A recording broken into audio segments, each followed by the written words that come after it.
Welcome to Real Estate Agent Superstars. I'm your host, RJ Baxter with Intercap Lending, and I've got a little bit of a different type of episode this week. I've got on some of the leadership of the Mountain Metro Association of Realtors just outside of Denver, and we're going to talk today about being a part of an association, especially a smaller association like Mamar, and some of the things that the association is up to and things specific to the Foothills areas that agents that maybe aren't working in those areas need to be aware of.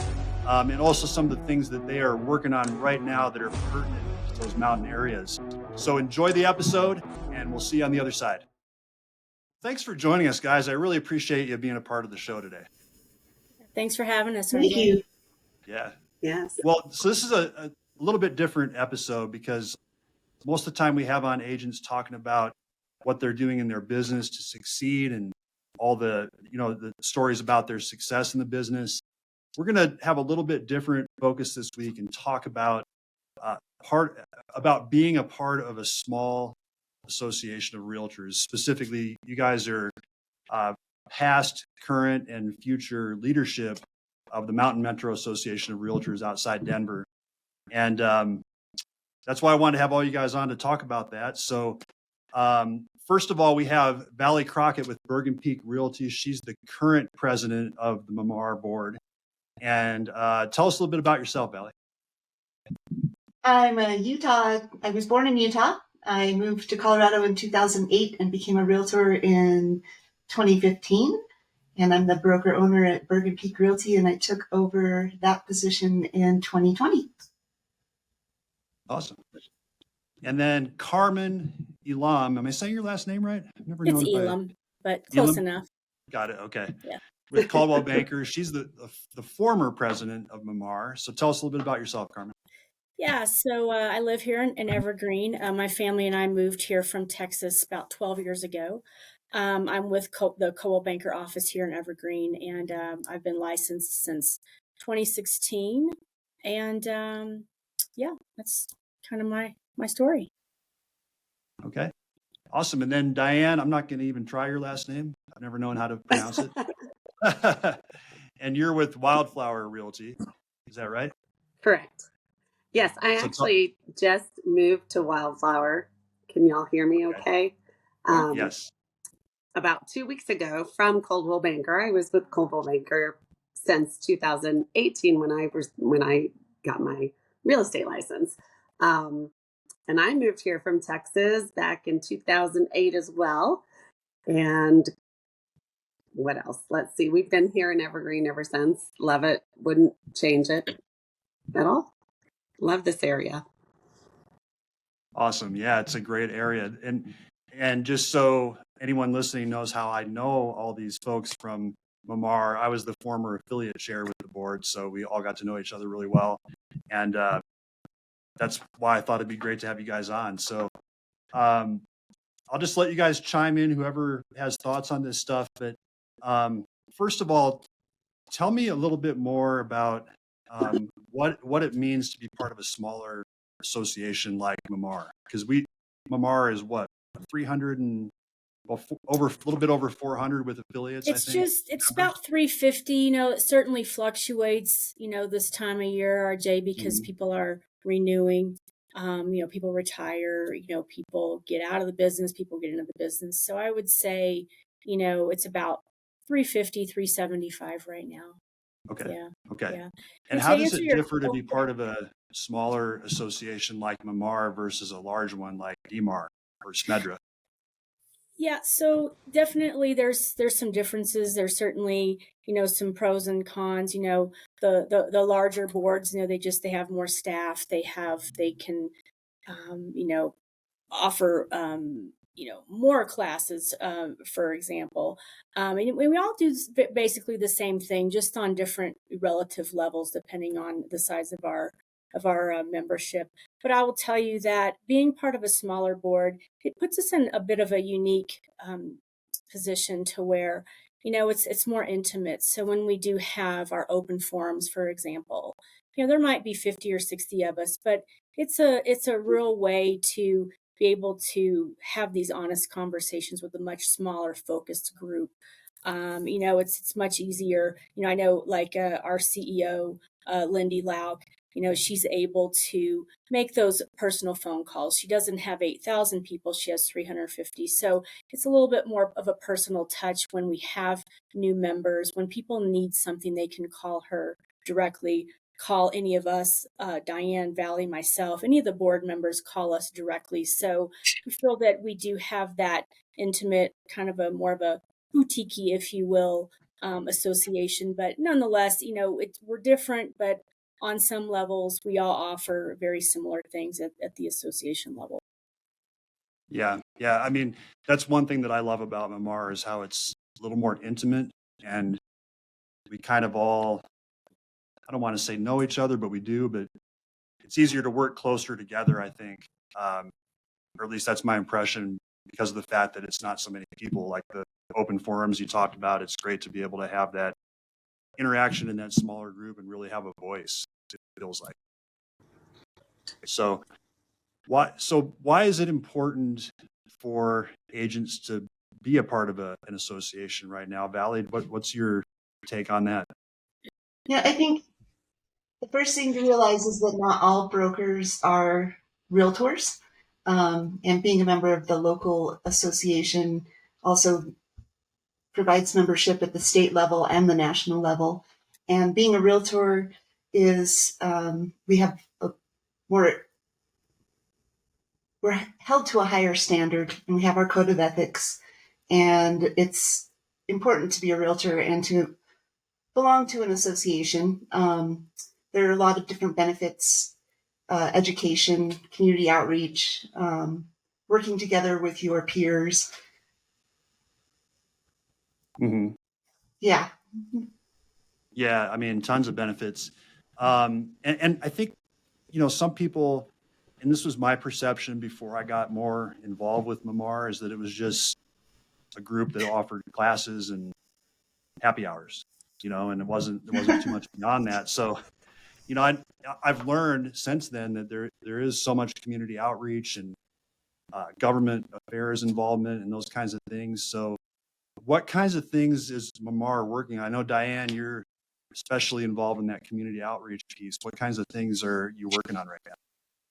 Yes. So our community outreach, that's kind of close to my heart as far as taking anything and everything we can to go out into the community and help out. We do things such as for Thursday's breakfast, everybody's supposed to bring some hats, gloves, and socks that we donate to our local group. This year usually goes to ECHO, the Evergreen Christian Outreach. And then they present these brand new items because they're new with tags to people in need. We also do a food drive every year. Sometimes we do it twice a year. It just depends on what we can handle.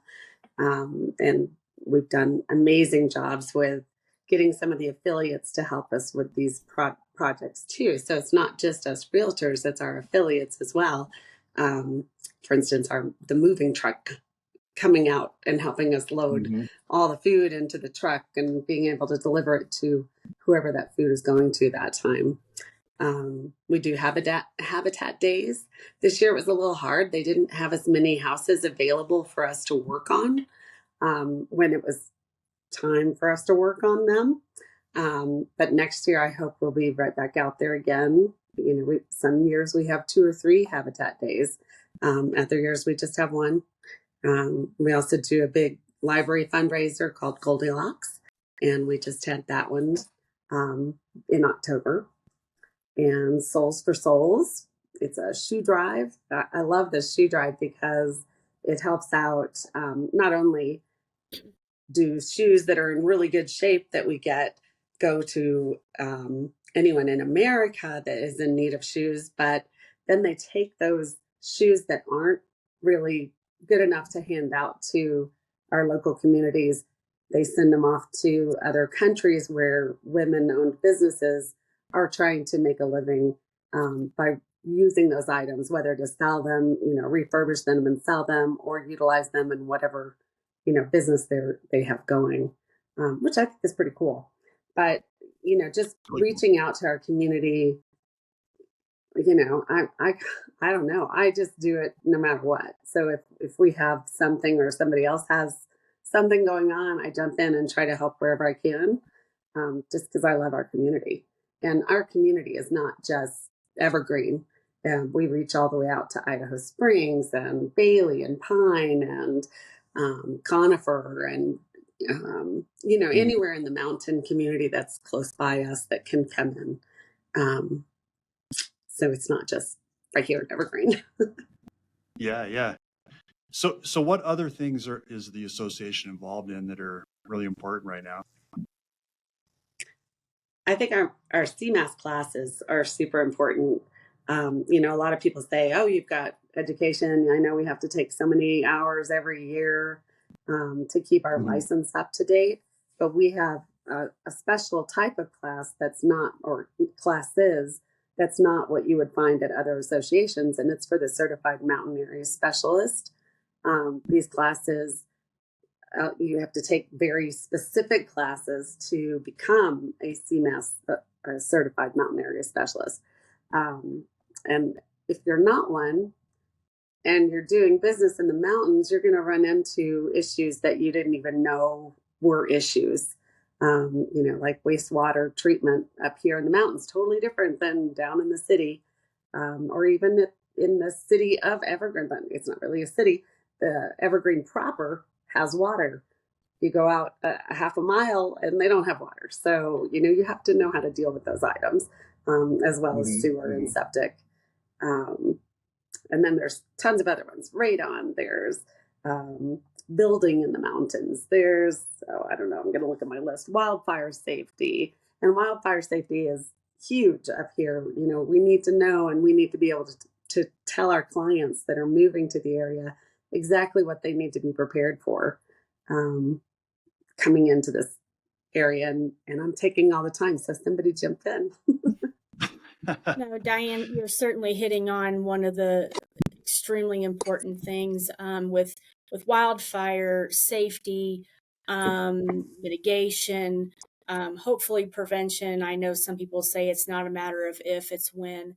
So to educate our clients on what it means to live up here and to mitigate the property in hopes to keep your residents, safe, or at least not be able to catch on fire and do the absolute most we can. So that is a huge piece of this. And I know that I'm part of other mastermind groups and other, get-togethers with agents, and some of which are at some of the other associations. And that's another great thing about, volunteering at the local level. You do get to make those connections at other local associations. So, our friends and partners over at DMAR and Smedra, for example, we're all in the same metro district.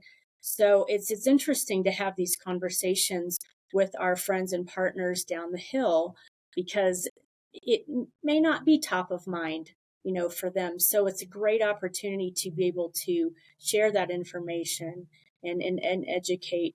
But yeah, so, the wildfire, and then there's, can be some interesting survey type things and easements and that's a huge thing. Well and septic are probably the two biggest things up here that we deal with. And so, yeah, these classes help all of us be able to keep up with what's going on. And it's not a matter of taking these classes. They're not one and done. As we can all attest to on the phone here, that when you take a well class, you take another one a couple years later, there could be some different regulations and guidelines.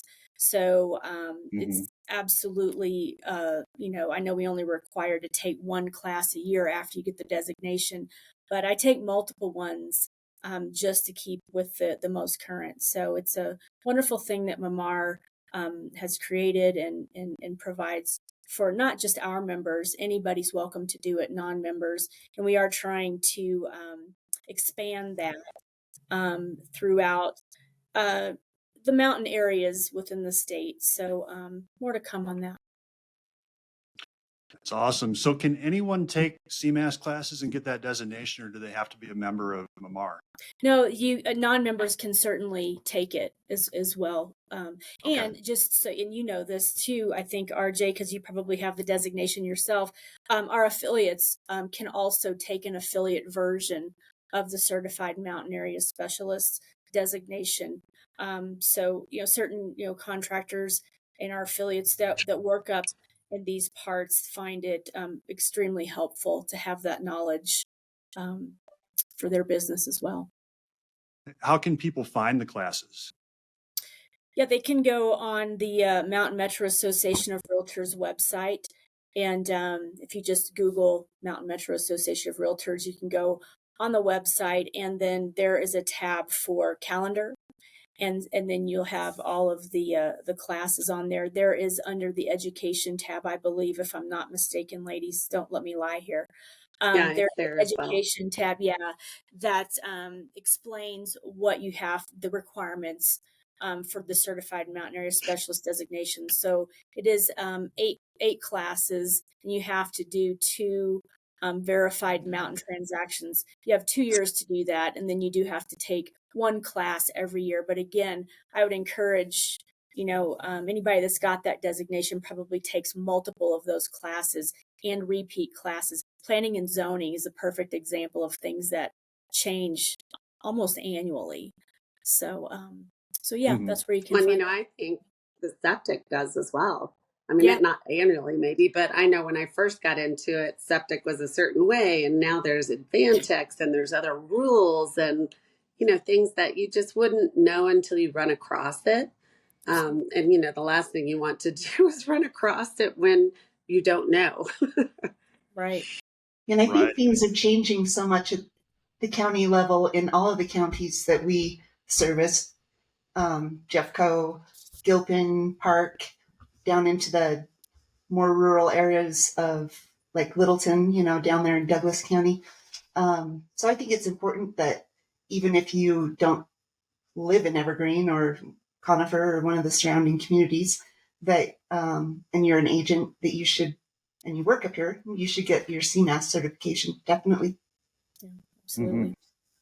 Well, it's better to be prepared in advance than to learn on the job. For Yeah.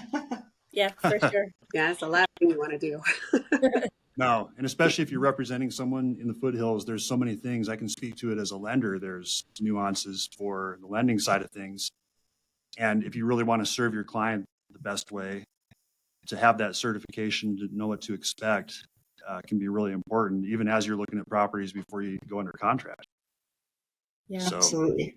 Yeah. And, a lot, it's just funny. And I totally agree with what you're saying, RJ. And it's just about being that resource and that advocate for our clients, because, Diane, I can't speak for you, but I know when my family and I moved here from Texas, when the well and septic, for example, came into the mix, I was like, what? I'd never dealt with that before.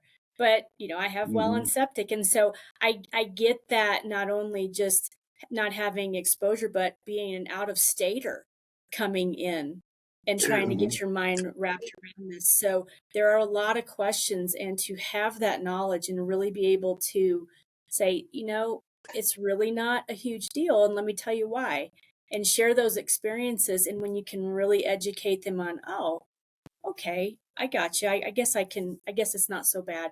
It just takes all the mystery out of it, and you can really educate people and make them feel much more at ease with the whole, transaction. Yeah. Well, and I know, coming from Texas, the wells in Texas, they were just horrible. I mean, they are. My parents are on a well, and the water is just disgusting. And up here, you're getting like crystal clear water that you'd buy bottled in a grocery store, like Fiji water, because it's going through all the granite. So for me, I'm like, oh, I don't want to be on city water. Ew. But, I've experienced both sides of it. I've done city water, I've done well in Texas, and I've done well here. And let me tell you, well here is perfect. At least ours is. Yeah, ours is pretty good too. Is there are there environmental concerns up there that could change over time, where well water could become contaminated? I think most people are worried about running out of water up here. That's true. Okay. That's true. And you do want a really good producing well. You don't want a well that's not producing well when you first buy your house. So those are some tests that you would have done, that if you only know city water, you might not even know to recommend that to your clients. And that's why those CMAS classes are so important, and learning about the well and the, whatever water treatment system that somebody decides they have to have. I know up here, especially when it rains a lot, and I know this was a big issue last year, with so much rain, the water is draining faster and it goes through the system faster to get to your well. And a lot of people were finding more contaminants in their well at that time. So knowing that could be an issue when there's a lot of rain, as a person that has their own well, that you maybe need to treat that well, or get it tested every once in a while, when you have different situations. Gotcha. Were you going to say something, Valli, about the environmental concerns that might be coming? Wildfire, I think, is probably one of the biggest environmental concerns up here. And we do have a wildfire committee, and they've done some great work with the county, partnering with Jefferson County and doing slash days and really doing a lot of community outreach to inform the public and our membership so that we can better inform our clients what needs to be done around wildfire.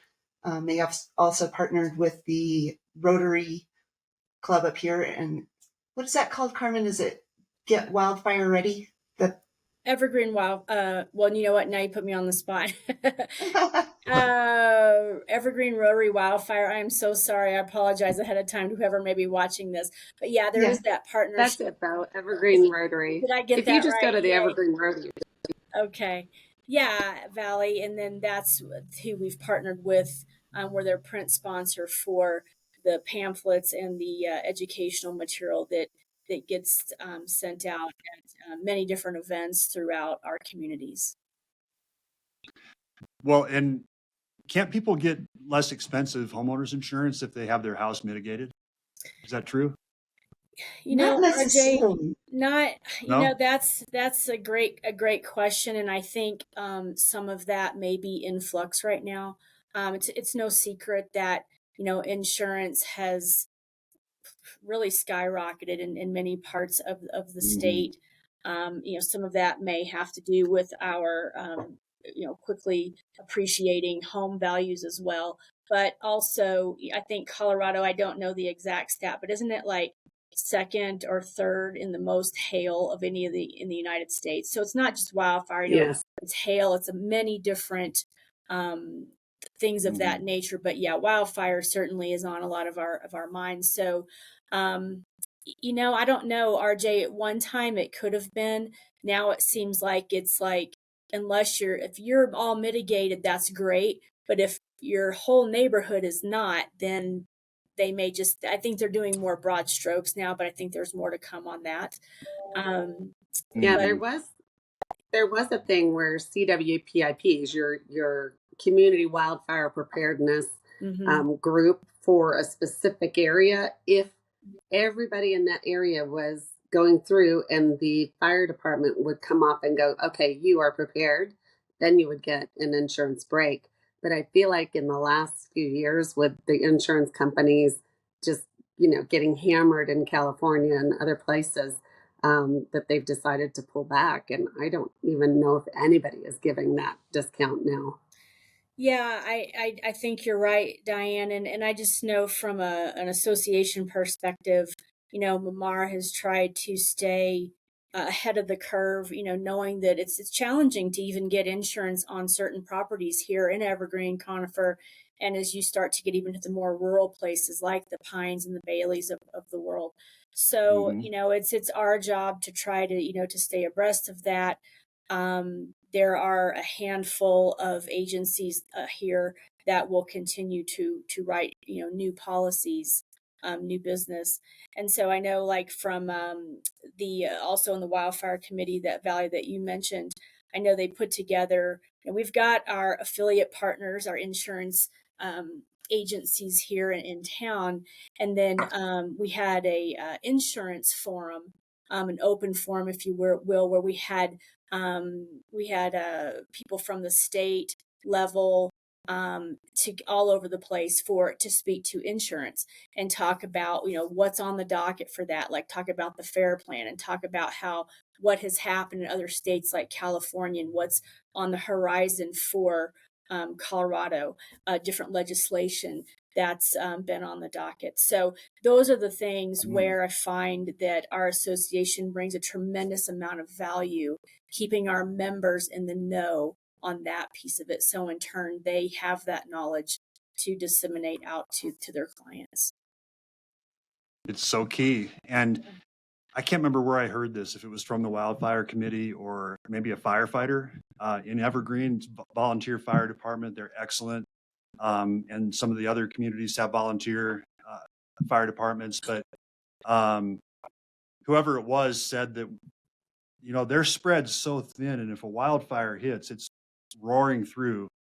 And they're very well trained. So they're going to be looking at houses, and they're going to look at which houses are mitigated versus the ones that aren't, and they have to prioritize resources. So they're going to focus on the houses that are mitigated. On the ones that they know they can save. Yeah.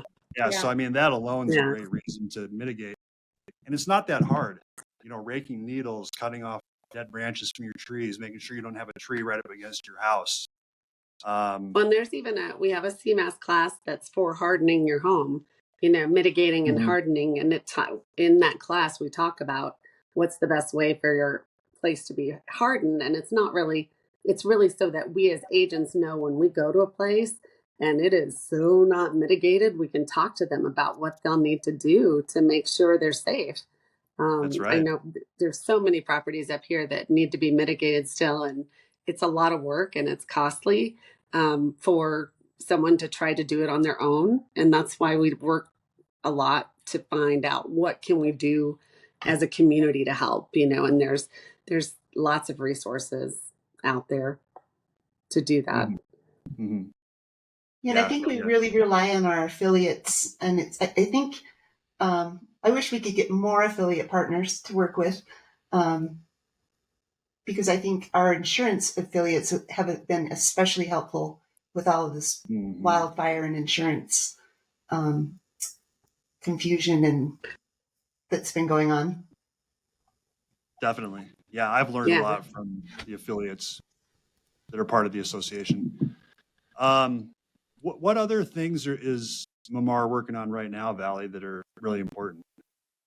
We have our government affairs committee also, and they keep our association apprised of what's going on at the legislative sessions and at the national level and what's specifically happening. We just did an e-blast about all the different ballot measures in the mountain area counties. I think people don't realize how the Realtor Association in general really works hard for home ownership and fair housing and all of those things. So we have to keep the big picture in mind, but also how we need to break that down and see how it relates specifically at our association level as well. Yeah, and Valli, I've noticed that too. Like our government affairs committee this year in particular just really took everything to a new level. And the geography of Mamar covers 4 counties, not necessarily in their entirety, but West Jefferson County, East Clear Creek County, a good portion of Park County, and then probably all of Gilpin County. And so to have people that have their finger on that pulse at each one of those counties and getting those updates, those timely updates, and getting that out to our members has been really super valuable. And one thing that Mamar did for the first time this year is that Government Affairs Committee gathered up the county commissioners from each of those counties and put on a huge open forum, if you will. And it was open to any association. And I don't think it was to the public, but it was mainly a resource for realtors. and it was a Q&A. There was some prepared questions, but then there was some open Q&A, and it was a fantastic event, super valuable. So going to be doing that, I believe, if I'm not mistaken, Valli, I think we're going to try to do that February, March of every year. So that was a lot of great feedback on that. So government affairs has really been terrific. Yeah, I think we're going to wait and do it after the legislative sessions end. I think we were talking about doing May again, but I'm not sure. Oh, was it May? Okay, perfect. But we'll keep everybody posted. Yeah. I think another great committee that we have is our Diversity, Equity, and Inclusion Committee. And we just had we just partnered with CAR, the Colorado Association of Realtors, and had a virtual presentation on the color of law, written by Richard Rothstein. Richard Rothstein. He and his daughter, and they have a follow-up book called Just Action. So we're going to also have a book club, and everybody that attended the virtual session gets a copy of the Just Action book, which is actionable items that you can do at the local, in your neighborhoods, to help facilitate fair housing and equity and inclusion. And what kinds of things is the committee working on around that? We are talking about, what month is Fair Housing Month? It's April. Every month is Fair Housing. Every month is Fair Housing Month. That's right. Good RJ, right. But it's recognized, yeah. Yep. So we're going to take each chapter from the Just Action book, and I think we'll do it like monthly. So every month there'll be a different focus. For instance, one month will be teaching, getting information out to our members and to the committee about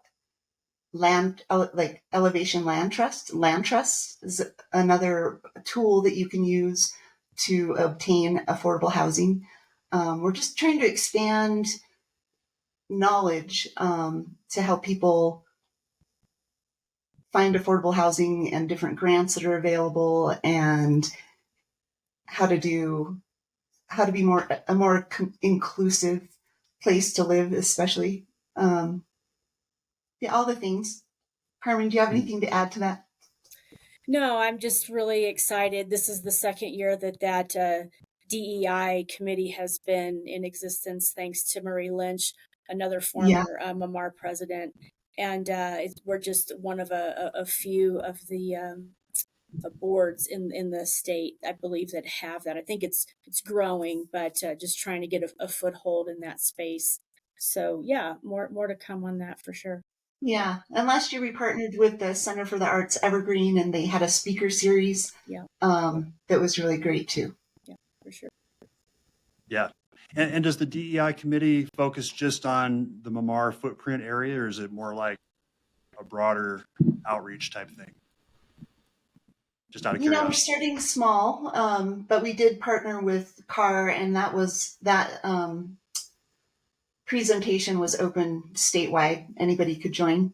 So we're hoping to do more things like that. There are some grants that are available that we can maybe try to have another speaker come and do something similar like that next year. Maybe have Natalie Davis come and talk about what is her certification? She does implicit bias training, which is fabulous. Bias. And she also does an At Home with Diversity certification, which I've taken that one too, and it's really, really terrific. So yeah, man, well, it's so cool to hear about all the things that Mamar is doing. I mean, I think for a lot of people, like I just said before I got super involved with Mamar, I wasn't aware about all these things. So it's great for you guys to be on and share all this about what Mamar is doing.